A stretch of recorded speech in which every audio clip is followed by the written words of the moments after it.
It was impossible for him to gather together the 100 pesos. এতিয়া কথা হ'ল কি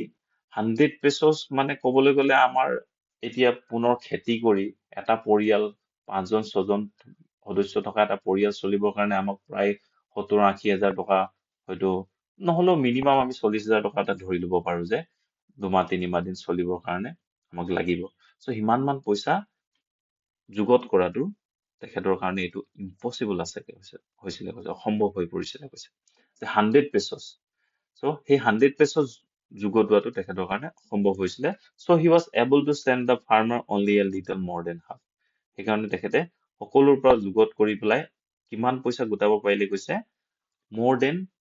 half মানে 100 পেছৰ half মানে কিমান 50 পেছস সো 50 পেছসতকে অলপ বেছি টকা কি হৈছে তেখেতে যুগত কৰিব পাৰিলে আৰু হেতুকে মানে লেন্সক দিয়াৰ কথা ভাবিলে he put the money in an envelope addressed to Lenso and with it a letter containing only a single word as a signature got তেখেতে সেই পইচা টকাখিনি কি কৰিলে এনভেলপ এটাৰ ভিতৰত ভৰাই পেলাই এখন কাগজত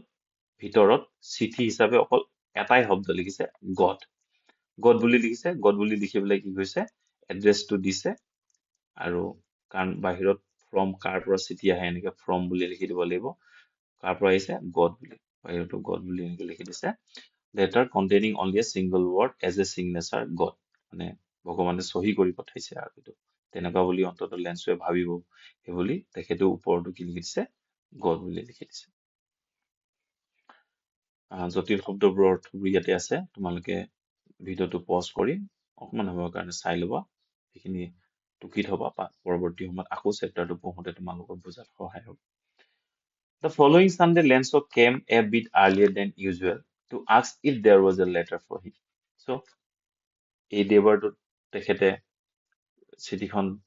যিটো মেইল বক্স আছিলে তাত ভৰাই থৈ গৈছে তাৰ পৰৱৰ্তী যিটো দেওবাৰ আছে সেই দেওবাৰটোত লেন্সো একদম আৰু সোনকালে যেতিয়া ডাকঘৰ খুলিবলৈ মানুহবোৰ এনে খুলিলেও অলপ পাছতহে ডাকঘৰলৈ যায় সো তেখেতে একদম বহুত সোনকালে আহি পেলাই কেম এ বিট আৰ্লিয়াৰ অলপ আগতীয়াকৈ আহিলে আগতীয়াকৈ আহি পেলাই কি হৈছিলে সুধিবৰ কাৰণে আহিছে if there was a letter for him যে তেখেতৰ কাৰণে এখন চিঠি আহিছে নেকি তেখেতৰ নামত It was the postman himself who handed the letter to him while the postmaster, experiencing the contentment of a man who has performed a good deed, looked on from his office. যিজন peon আছিলে পিয়নজনে নিজেই himself who handed the letter to him. কি কৰিলে চিঠিখন লেন্সক দিলে যে হয় আপোনাৰ নামত এখন চিঠি আছে while the postmaster একেটা সময়তে postmasterজন যিজন ডাকঘৰৰ মানে ওপৰৰ বিষয়া সেইজনে কি কৰিছে এক্সপেৰিয়েন্সিং দ্য কন্টেনমেন্ট মানে কি কিবা এটা ভাল কাম কৰিলে মানুহে সন্তুষ্টি লাভ কৰে নাই সো ইয়াতে যিহেতু তেখেতে পৰোপকাৰ কৰিছে বেলেগক সহায় কৰিছে উপকাৰ কৰিছে সেই তেনেকুৱা এটা ভাল মনোভাৱ তেখেতৰ মনত আহি আছিলে আৰু সেই মানুহজনে চিঠিখন যেতিয়া লাভ কৰাৰ পাছত কেনেকুৱা অনুভৱ কৰিছে তেখেতৰ মুখৰ ৰিয়েকচনটো চাবৰ কাৰণে তেখেতে কি কৰিছে অফিচৰ পৰাই চাই আছিলে কাক চাই আছিলে লেন্সক চাই আছিলে মানে লেন্সো showed not the slightest surprise on seeing the money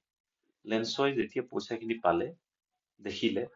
তেতিয়া অকণমানো সাৰপ্ৰাইজ হোৱা নাছিলে আচৰিত হোৱা নাছিলে such was his confidence সেয়া তাৰ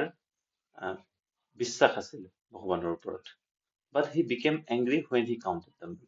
বৰঞ্চ সি খং উঠিলে যেতিয়া পইচাখিনি সি হিচাপ কৰি চালে কাউন্ট কৰি চালে গণনা কৰি চালে কাৰণ God could not have made a mistake nor could he have denied Lenso what he had requested যিহেতু লেন্সই ভগৱানক কি কৰিছে ৰিকুৱেষ্ট কৰিছে আৰু লেন্সৰ ইমানেই বিশ্বাস ভগৱানৰ ওপৰত যে ভগৱানে তেখেতে কৰা অনুৰোধক কেতিয়াও নাকচ কৰিব নোৱাৰে মানে God could not have made a mistake ভগৱানে এইটো পইচাটো যিহেতু দিব বুলি সি জানেই আৰু তাতে ভগৱানে গণনা কৰিব নজনাটো নহয় ন ভগৱান আৰু কি আৰু এনেকে চুটকি বজাই দিলে সকলো পইচা 100 পেছল সোমাব লাগে চিঠি খামত খাচ গৈ সোমাই যাব তেনেকুৱা এজন বিশ্বাস কৰা মানুহ সো কেনেকে 100 pesos বিচাৰোতে তাতকে কম পইচা কেনেকে আহিলে মানে চিঠিখনত সেইটো দেখি পেলাইহে তেখেতে আচৰিত হৈছে মানে আৰু তেখেতৰ খং উঠিছে immediately Lenso went up to the window to ask for a paper and ink তৎক্ষণাত Lenso went up to the window to ask for a paper and ink লেন্সো কলৈ গৈছে কৈছে খিৰিকীখনৰ ওচৰলৈ গৈছে গৈ পেলাই কি কৰিছে পেপাৰ খুজিছে কাগজ বিচাৰিছে আৰু কি কৈছে চিয়াহী ইং মানে আৰু আগৰ দিনত হয়তো তেনেকুৱা কলম চলম নাছিলে চিয়াহী খুজি পেলাই এনেকে লিখাৰ ব্যৱস্থা আছিলে চাগে on the public writing table he started to write আৰু ডাকঘৰত সকলোৱে লিখিবৰ কাৰণে টেবুল থাকে তাতে তেখেতে লিখিবলৈ আৰম্ভ কৰিলে with much wrinkling to his brow caused by the effort he had to make to express his ideas. So,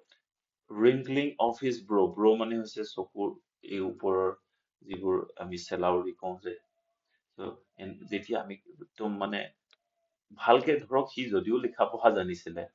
সজাই পৰাই লিখিবলৈ হয়তো তেখেতৰো অকমান ভাবিবলগীয়া হয় আমি যে কেতিয়াবা কিবা এটা বস্তু ভালকে লিখিবৰ কাৰণে চিন্তা কৰো চকুৰ চেলাউৰিৰ ওপৰলৈ দাঙি পেলাই হাতখন এনেকে কাণৰ ওচৰত গালখনত ৰখাই পেলাই ভাবো তেনেকে একদম কষ্ট কৰি ভাবি তেখেতে মানে এই এফৰ্ট দিছিলে মানে চেষ্টা কৰিছিলে তেখেতে যিবোৰ ভাবিছিলে এইখিনি লিখিবৰ কাৰণে when he finished he went to the window to buy a stamp which he licked and then affixed to the envelope with a blow of fist কৈছে যেতিয়া তেখেতৰ লিখি শেষ হোৱাৰ পিছত আকৌ খিৰিকীলৈ গৈছে যে ষ্টাম্প এটা দিয়ক to buy এটা ষ্টাম্প কিনিলে ষ্টাম্পটো কিনি পেলাই আকৌ তেখেতে কি কৰিলে লিক কৰিলে মানে এনেকে জিভাৰে যে চেলেকি দিয়ে তেনেকে লিক কৰি পেলাই সি কি কৰিলে affixed to the envelope with a blow of fist এনেকে হাতেৰে জোৰ দি পেলাই কি কৰিলে কৈছে মুঠি ফিষ্ট মানে হৈছে মুঠি মাৰি পেলাই এনেকে জোৰ দি পেলাই এনেকে মাৰি পেলাই তেখেতে কি কৰিলে ষ্টাম্পটো এনভেলপটোৰ ওপৰত লগালে the moment the letter fell into the mailbox the postmaster went to open it যেতিয়া তেখেতে আকৌ লিখা চিঠিখন মেইল বক্সটোত ভৰাই দিলে ভৰোৱাৰ পিছত এইবাৰ পোষ্টমেনটো যোৱা নাই চাবলৈ এবাৰ পোষ্টমাষ্টাৰটোৱে যিহেতু গোটেই কামটো চাই আছে কি কৰে লেন্সো এতিয়া অফিচৰ পৰা যেতিয়া দেখিলে যে এইজনে আকৌ এখন চিঠি লিখিছে লিখি পেলাই মেইল বক্সত ভৰাইছে তেতিয়া তেখেতে খৰধৰকে মানে যেতিয়াই তেখেতে থৈ পেলাই গৈছে লগালগ গৈ পেলাই কি কৈছে মেইল বক্সটোৰ পৰা উলিয়াই আনি পেলাই কি কৈছে and the postmaster went to open it খুলিলে it said এইবাৰ আকৌ লিখা আছিলে ইয়াত God of the money that I asked for only 70 pesos to raise me কি বুলি লিখিছে ভগৱান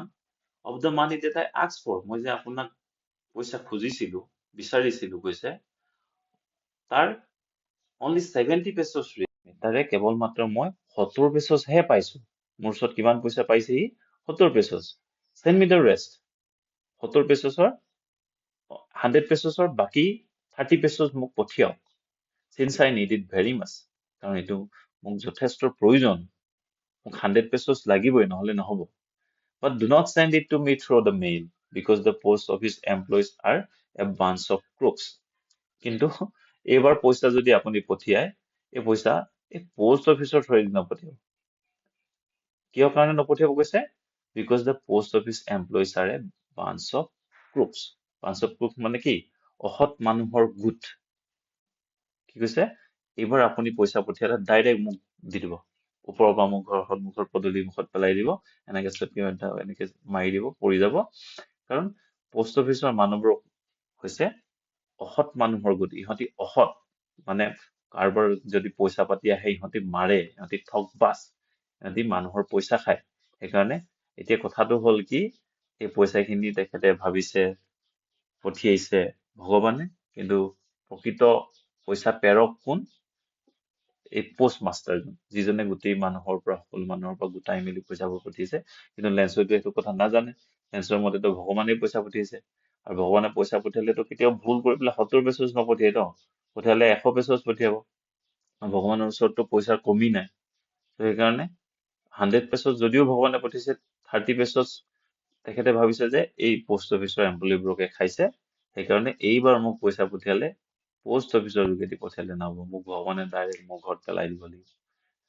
চ' কাৰণ এই ইয়াত থকা মানুহবোৰ বাঞ্চ অফ ক্ৰোকছ কৈছে, লেন্সক তেখেতে কৈছে এখন নিজৰ ঠিকনাটো দিছে, কোনে লিখিছে বুলি লেন্সে লিখিছে। চ' এনেকৈ আমাৰ কাহিনীটো শেষ হয়। তাৰপিছত আকৌ কি হয়,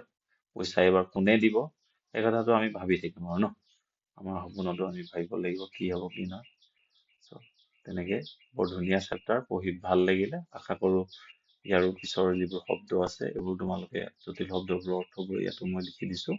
এইবোৰ তোমালোকে লিখি ল'বা আৰু এবাৰ দুবাৰ যিমানবাৰ পাৰা তোমালোকে ভিডিঅ'টো চাবা। আশা কৰো